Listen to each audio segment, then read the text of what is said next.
Hello, my name is Lily. I want to tell you a story today. It is a very special story, and I hope you will listen to it fully. This story might touch your heart, make you smile, and maybe even bring a tear to your eye. But most of all, it will make you think. So sit back and listen carefully. Once upon a time, there was a small village by a river. The people in the village were simple and kind, but they often felt tired of their daily struggles. The village was surrounded by hills and fields of golden wheat. The river flowed gently, and the children would often play near it. In this village, there lived a boy named Sam. Sam was only 12 years old. He had short brown hair and bright blue eyes. He loved to run around barefoot and climb trees. His laughter would echo through the village, making everyone smile. But Sam's life was not easy. His father had passed away when he was very young, and his mother, Rose, worked as a seamstress. She would sew clothes for the villagers and earn just enough money to buy food. One day, Sam came home from school and found his mother sitting by the window. She was holding a piece of cloth in her hands, but she was not sewing. She was staring outside with tears in her eyes. "Mom, what's wrong?" Sam asked, walking over to her. Rose quickly wiped her tears and smiled weakly. "Nothing, my dear. Just a little tired." But Sam knew she was lying. He sat down beside her and held her hand. "Mom, please tell me. I can feel you are sad." Rose took a deep breath. She looked into her son's eyes and said softly, "Sam, we don't have enough money to pay for your school anymore. I've tried everything, but I can't earn enough. I'm so sorry, my boy." Sam's eyes filled with tears, but he did not cry. Instead, he hugged his mother tightly. "Don't worry, Mom. I will help you. I will find a way," he whispered. That night, Sam could not sleep. He stared at the ceiling thinking. Then suddenly, he had an idea. The next morning, before the sun even rose, Sam woke up and quietly left the house. He walked to the riverbank. There, he found smooth, round stones. He picked up several stones and carried them home. When his mother woke up, she found Sam sitting in the yard, painting the stones with bright colors. "Sam, what are you doing?" she asked, confused. Sam smiled and held up a stone. It had a beautiful flower painted on it. "Mom, I will sell these stones. They are pretty. People might buy them for their gardens or homes," he said with hope in his voice. Rose knelt beside her son and touched his cheek. Her eyes were filled with love and pride. "You are so brave, my boy. But will people really buy them?" she asked. Sam nodded with confidence. "Yes, they will. You'll see." The next day, Sam took a small basket filled with painted stones and went to the village market. He stood in a corner holding a sign that read, "Beautiful stones, only 2 coins." At first, people walked past him without noticing, but Sam did not give up. He smiled at everyone and greeted them kindly. After some time, an old woman stopped. She looked at the stones and smiled. "These are lovely. Did you make them?" she asked. Sam's eyes sparkled with excitement. "Yes, I painted them myself." The woman bought 3 stones and gave Sam 6 coins. Sam's heart filled with happiness. Day by day, Sam kept going to the market. More and more people began to buy his painted stones. Ohm villagers even placed special orders, asking him to paint their family names or small designs on the stones. One evening, when Sam returned home, he held out his small hand filled with coins. "Mom, look!" "We have enough for my school fees," he said with a wide smile. Rose hugged her son tightly, tears streaming down her face. "Oh, Sam, you are my little hero," she whispered. But Sam was not finished yet. He kept painting and selling stones. Soon he earned more than they needed. He gave some coins to his neighbors who were also struggling. He bought food for the old woman who had bought his first stones.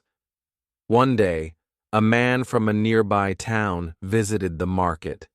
He saw Sam's painted stones and was amazed. "These are beautiful. You have great talent. Would you like to sell your stones in my shop?" the man asked. Sam's eyes grew wide with surprise. "Really? You want to sell my stones?" The man nodded. "Yes, and I will pay you for each one." Sam ran home, breathless with excitement. "Mom! A man wants to sell my stones in his shop. We can earn even more money," he shouted. Rose's eyes filled with pride. She held her son's face in her hands and said, "You are my greatest treasure, Sam. Not because of the money, but because of your kind heart." Months passed, and Sam's painted stones became famous in the region.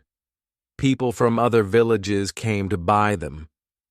Sam and his mother no longer struggled for food or money, but Sam never became proud or greedy. He continued to help others. One day, an old man from the village came to Sam and said, "You are still so young, yet you have helped so many people. Why do you do it?" Sam smiled and said, "Because when I was sad, my mother held my hand. She gave me hope. I want to give that hope to others." The old man patted Sam's head and said softly, "You are a light in this world, Sam. Never let it dim." And Sam never did.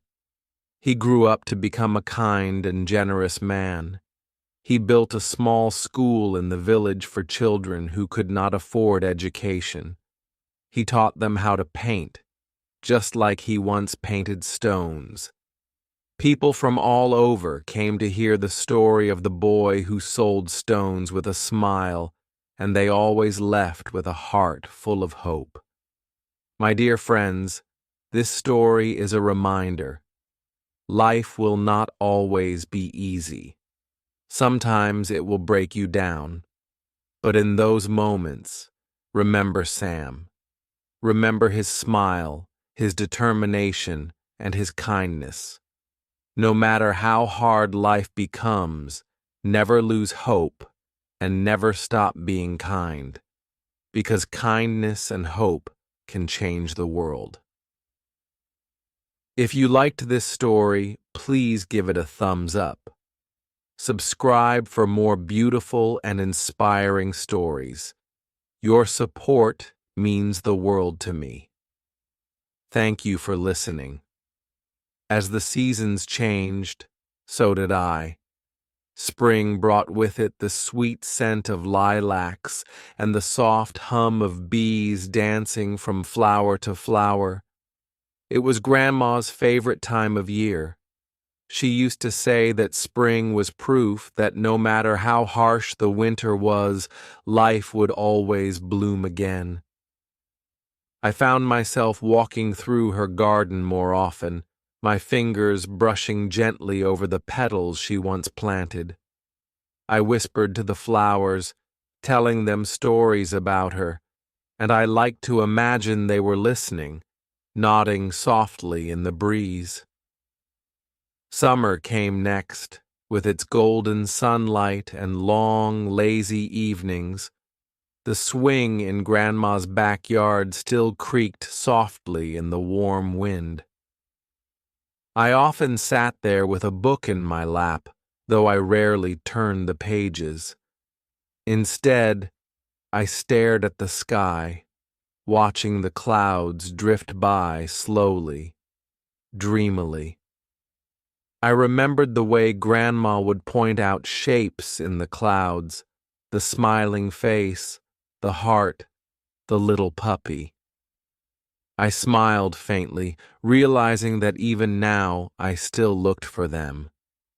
And then came autumn, with its crisp air and trees dressed in fiery red and amber. The leaves crunched beneath my feet as I walked down the path where she once strolled beside me. The wind carried the scent of wood smoke and earth. I closed my eyes and took it all in. Somehow it felt like she was walking with me, her hand lightly brushing against mine. But it was winter that made me miss her the most. The cold air stung my face, and the wind howled through the bare branches. The world felt quieter, slower, heavier. I would sit by the window with a cup of tea, her favorite blend, staring at the snowflakes swirling outside. Each one was delicate, unique, and fleeting. I thought of Grandma's hands, gentle and warm, so different from the icy world outside. One evening, as the snow fell quietly, I took the music box from its place on my shelf. I sat by the fire, my knees drawn to my chest, and wound it gently. The familiar melody floated through the room. I closed my eyes and let the music carry me somewhere far away, somewhere where Grandma was still smiling, still holding my hand, still dancing with Grandpa beneath the golden sky. And then, in the middle of that soft, delicate melody, I made a promise. I promised her that I would live the way she had taught me, to love fully and deeply, to be kind even when the world was not, and to keep my heart open to the beauty around me. I promised to carry her love with me in every step I took. The next morning, I walked down to the park, the one she used to love. The snow still covered the grass in a delicate white blanket. My breath came out in soft, cloudy puffs as I made my way to the pond. There was no one else there, just me and the silence. I stood by the edge of the water and slowly opened the locket around my neck. I gazed at the small photograph inside, running my thumb gently over the tiny image. My chest tightened, but it was no longer the kind of pain that made me feel empty. It was a fullness, an ache that came from love, not loss. Without thinking, I knelt down by the pond. I cupped my hands, letting the snowflakes land in my palm. They melted almost instantly, but for a moment they were perfect and whole. And in that still, quiet moment, I spoke softly into the winter air. "I'll make you proud, Grandma. I promise." The wind stirred softly, lifting my hair and brushing against my face. I closed my eyes and smiled, somehow knowing she had heard me. In the weeks that followed, I found myself drawn more and more to the little things, the small, beautiful moments that I had once taken for granted. The warmth of the sun on my face on a cold day, the sound of children laughing in the distance, the way the stars blinked softly against the black canvas of the night. I started volunteering at a local nursing home on weekends. I would sit with the elderly residents listening to their stories, stories of first loves, of wartime letters, of family picnics in fields of wildflowers. Their voices were filled with tenderness, and their eyes sparkled with memories that still danced behind them. One woman, Mrs. Thompson, reminded me so much of Grandma. She had kind eyes and a soft, weathered voice. She once told me about her husband, how he would leave her handwritten notes under her pillow even after 50 years of marriage. I smiled, feeling a lump rise in my throat. "Do you still have them?" I asked softly. Her eyes twinkled. "Oh, yes," she whispered. "I read one every night." That evening, as I walked home, I clutched the locket tightly in my hand. I felt as though I were carrying not just my own memories, but the memories of everyone I had spoken to, their stories, their love, their heartbreak, their hope. And it made me feel less alone. As the years passed, I grew older, but the locket never left me. I wore it to my graduation, holding it tightly as I walked across the stage, imagining Grandma's proud smile. I wore it on my wedding day, wrapped around my bouquet, feeling her love surround me as I spoke my vows. And when my daughter was born, I pressed the locket gently into her tiny hand. Her fingers curled around it, and in that moment, I felt as though 3 generations of love were bound together. The love of my grandmother, the love I carried, and the love I was now passing on. One evening, many years later, I sat with my daughter on the old wooden swing in Grandma's backyard. The sky was painted with soft hues of pink and lavender, and the wind carried the faint scent of jasmine. My daughter was tracing the silver locket with her small fingers. "Mama?" she asked softly. "Who is this in the picture?" I smiled, my throat tightening slightly. "That's your great-grandma," I whispered. "She had the kindest heart in the world." My daughter's eyes widened with curiosity. "Did she love you a lot?" I pressed the locket to my lips before answering. "She still does," I whispered, "and she always will." I sat quietly, watching the sun slowly dip below the horizon. My daughter rested her head on my shoulder, and together we listened to the soft creak of the old wooden swing. And in that peaceful moment, I knew that Grandma was still with us.